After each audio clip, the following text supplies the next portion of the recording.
Pune posh case 18 मई 2024 देर रात 3 बजे पुणे का कल्याणी नगर। अनीश और अश्वनी कई दिनों बाद अपने दोस्तों के साथ डिनर करके घर वापस जा रहे थे।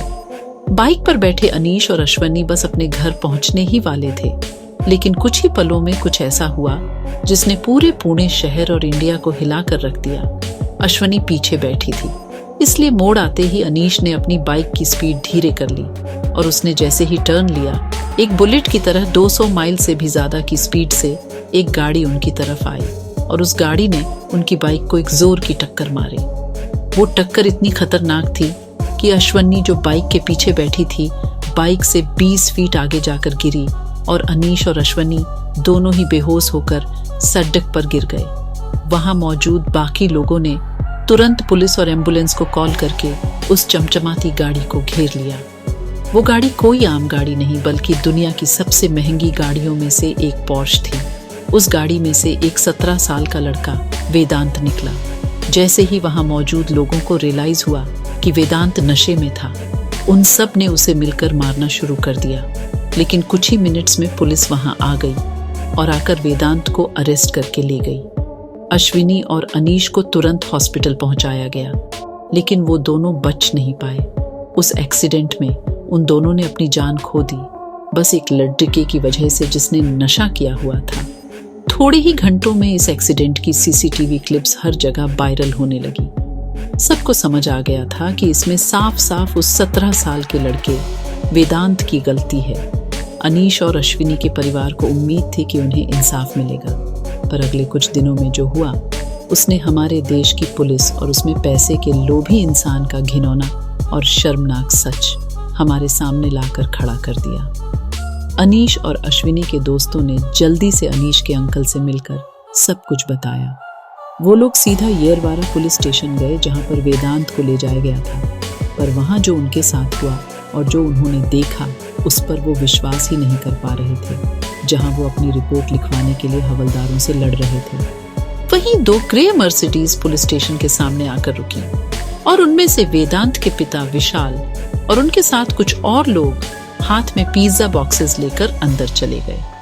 वहीं मौजूद एक क्राइम रिपोर्टर ने छुपकर खिड़की से पुलिस स्टेशन के अंदर देखा तो वहां पर वेदांत अग्रवाल एसीपी की चेयर पर बैठा था और उसके पापा उसे अपने हाथ से पिज्जा खिला रहे थे। वहां मौजूद अनीश के अंकल और क्राइम रिपोर्टर इस बात का प्रोटेस्ट भी करने लगे, लेकिन किसी ने उनकी कोई बात ही नहीं सुनी। वहीं दूसरी ओर उस एक्सीडेंट की डिटेल्स के बजाय अनीश के अंकल को बिना किसी रीजन के अनीश और अश्विनी के रिश्ते पर सवाल उठाकर पुलिस उन्हीं को परेशान करने लगे। इसी बीच रात के 3 बजे उस एरिया के एमएलए सुनील भी पुलिस स्टेशन में आए और 3 घंटे वहां बैठकर पुलिस स्टेशन से निकले। पुलिस जानबूझकर सारी प्रोसेस डिले कर रही थी। जहां ऐसे केसेस में एक्सीडेंट के तुरंत बाद अल्कोहल ट्रेसेस के लिए ब्लड टेस्ट करवाए जाते हैं, वहीं इस सारे टेस्ट 8 घंटे बाद सुबह 11 बजे हुए। जब टेस्ट के रिजल्ट्स आए तो सब शॉक थे, क्योंकि सारे रिजल्ट्स नेगेटिव थे। पुलिस ने वेदांत को क्लीन चिट दे दी और उसे बेल मिल गई। क्योंकि वेदांत 17 साल का था, इसलिए अगली दोपहर को पुलिस ने प्रोसीजर के हिसाब से ये केस जस्टिस जुवेनाइल बोर्ड के सामने प्रेजेंट किया। जस्टिस जुवेनाइल बोर्ड में वेदांत का केस सुना, लेकिन उन्होंने उसके बाद जो फैसला सुनाया उसने पूरे देश को आक्रोश से भर दिया। वेदांत को कड़ी सजा देने की बजाय उन्होंने उसे सजा में सोशल रिस्पॉन्सिबिलिटी पर एक 300 वर्ड्स का एसे लिखने के लिए कहा, ट्रैफिक रूल्स पर एक प्रेजेंटेशन बनाने के लिए कहा और 15 दिन तक ट्रैफिक पुलिस की मदद करने का और थेरेपी लेने का ऑर्डर दिया और उसे बेल दे दी। सबको समझ आ रहा था कि अगर आपके पास पैसा है तो कोई आपका कुछ नहीं बिगाड़ सकता। लेकिन जब ये ऑर्डर मीडिया के थ्रू लोगों को पता चला, देश भर की पब्लिक गुस्से से भर गई और बस अनीश और अश्विनी के लिए जस्टिस डिमांड करने लगी। लोगों का गुस्सा बढ़ता रहा। सोशल मीडिया पर लोगों ने डिमांड किया कि वेदांत को स्ट्रिक्ट पनिशमेंट मिले ताकि फ्यूचर में कोई ऐसी गलती ना करे। प्रोटेस्ट्स हुए, कैंडल मार्चेस भी ऑर्गेनाइज हुए, जिसमें लोगों ने अनीश और अश्विनी के लिए जस्टिस की डिमांड की। बड़े से बड़े लीडर्स, इन्फ्लुएंसर्स और यूट्यूबर्स ने भी पुलिस और अथॉरिटीज को उनके इस इररिस्पॉन्सिबल बिहेवियर के लिए कॉल आउट करना शुरू कर दिया। सोशल मीडिया पर लोगों का गुस्सा इतना बढ़ गया था कि महाराष्ट्र टूसीए और डीसीएन ने पुलिस को स्ट्रिक्ट एक्शंस लेने के इंस्ट्रक्शंस दिए और ऊपर से ऑर्डर्स आने के बाद मानो इस केस का रुख ही बदल गया। सबसे पहले जुवेनाइल जस्टिस बोर्ड ने वेदांत की बेल कैंसिल की और उसे जुवेनाइल ऑब्जर्वेशन होम भेज दिया। लेकिन अभी भी पुलिस की नई इन्वेस्टिगेशंस के जरिए पावर और पॉलिटिक्स का एक घिनौना सच सामने आना बाकी था। दरअसल वेदांत के अनीश और अश्विनी को मारने के बाद उसकी फैमिली ने ट्राई किया कि वो सारा ब्लेम उनके ड्राइवर पर डाल दूं। उन्होंने ये बयान भी दिया कि उस रात गाड़ी ड्राइवर चला रहा था, पर कई सारे आई विटनेसेस ने देखा था गाड़ी वेदांत ही चला रहा था और ये बात सीसीटीवी में भी कैद थी, जिसकी वजह से ये बयान एक्सेप्ट नहीं किया गया।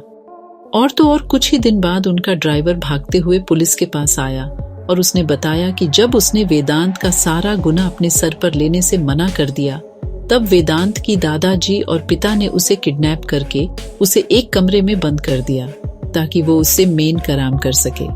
ड्राइवर ने ये भी किला तो उस रात उसने वेदांत को ड्रंक हालत में गाड़ी चलाने पर बात हटा पर सब फीतन को उसकी एक नहीं सुनी।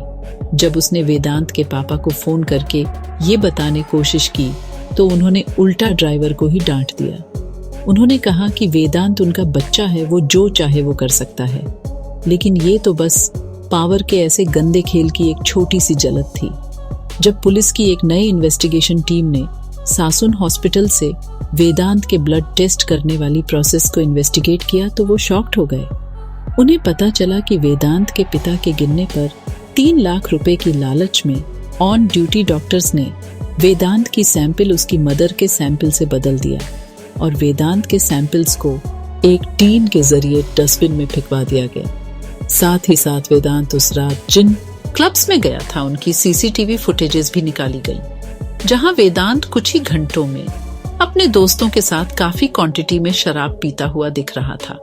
अच्छी दिन पहले बॉम्बे हाई कोर्ट ने वेदांत को ऑब्जर्वेशन होम में रखने को इलीगल करार दे दिया है और इसी के चलते अब वेदांत फ्रीली बाहर घूम रहा है।